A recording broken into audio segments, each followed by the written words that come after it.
जिसके सामने टेकते हैं नितिन गडकरी भी माथा। आखिर उस बागेश्वर धाम पर आरोप क्यों? बागेश्वर धाम पर चल रही बड़ी साजिश। धीरेन्द्र कृष्ण शास्त्री ने किया बहुत बड़ा खुलासा। पंडित धीरेन्द्र कृष्ण शास्त्री ने स्वीकार की चुनौती, कहा धाम आओ फिर दिखाते हैं चमत्कार।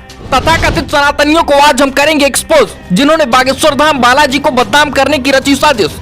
एक बात तो सही है कि जिस देश में अयोध्या में राम के होने का साक्ष्य मांगा गया, जिस देश में कृष्ण के होने का साक्ष्य मांगा गया, भगवान की मूरत में भगवान के बसने का साक्ष्य मांगा गया, वहां के लोग फिर किसी राष्ट्रवादी से धार्मिक होने का साक्ष्य बिल्कुल मांग सकते हैं।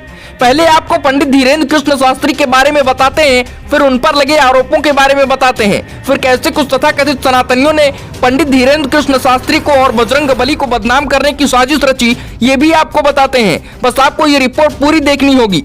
पंडित धीरेन्द्र कृष्ण शास्त्री बागेश्वर धाम बालाजी के पीठाधीश्वर हैं। वो कथाओं के जरिए बालाजी का प्रचार प्रसार करते हैं और बेबाकी से सनातन सभ्यता और राष्ट्रवाद को बढ़ावा देते हैं।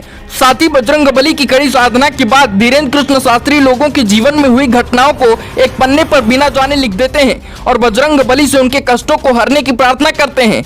ये आप भी जानते हैं और ये जानते हुए लाखों लोग उनके दरबार में पहुंचते हैं। पर एक दिन अचानक से कुछ लोगों ने पंडित धीरेन्द्र कृष्ण शास्त्री के खिलाफ एफआईआर करवा दी और कहा कि ये अंधविश्वास को बढ़ावा है। श्याम मानो ने धीरेन्द्र कृष्ण शास्त्री को चुनौती दी और आरोप लगाया कि वो चमत्कार दिखाएं, अगर वे सही साबित हुए तो हम 30 लाख रुपए देंगे।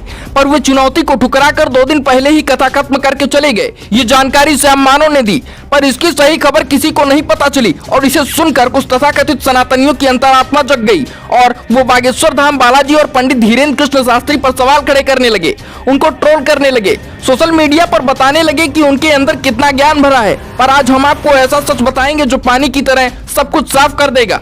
बागेश्वर धाम बालाजी की रायपुर में कथा हो या फिर कहीं और कथा हो, जब हमने पता किया तो पता चला कि कथा 7 दिनों की होती है। पर उनके ऊपर आरोप ये लगा कि वो कथा 10 दिन के पहले ही खत्म करके डर के मारे चले गए और उन्होंने दरबार नहीं लगाया। पर जब हमने पता करने की कोशिश की क्या उन्होंने दरबार नहीं लगाया था, तो पता चला दरबार लगा था। पर ऐसा कोई शख्स या फिर अंधविश्वास से बचाने वाली संस्था दरबार में आई ही नहीं थी।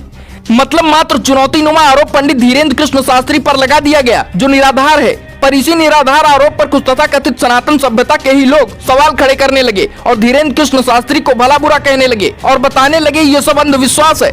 पर अब जानिए कि पंडित धीरेन्द्र कृष्ण शास्त्री असल में करते क्या हैं। पंडित धीरेन्द्र कृष्ण शास्त्री हनुमान जी के पुजारी हैं, जो कहते हैं बागेश्वर धाम बालाजी के चक्कर लगाने से बागेश्वर धाम बालाजी आपके दुखों को जरूर दूर करेंगे। वो दरबार में अर्जी लगवाते हैं, जिसकी लगती है उसके जीवन के कुछ दुखों को पर्चे पर बिना जाने लिख देते हैं और कहते हैं बजरंगबली से हम प्रार्थना करेंगे कि आपकी समस्या दूर हो जाए और यदि कोई ऊपरी बाधा है तो वह अपने मंत्रोच्चारण और बजरंगबली की कृपा से उसे दूर करने की बात कहते हैं। धीरेन्द्र कृष्ण शास्त्री कम समय में अधिक ज्यादा पॉपुलर हो गए और अपने राष्ट्रवादी बयानों से सबके दिलों में बसने लगे। लाखों लोगों की उनके कथाओं में भीड़ होने लगी, जिसे देखकर कुछ तथाकथित पंडितों में खलबली मच गई, जिससे उन्होंने ये चाल चली।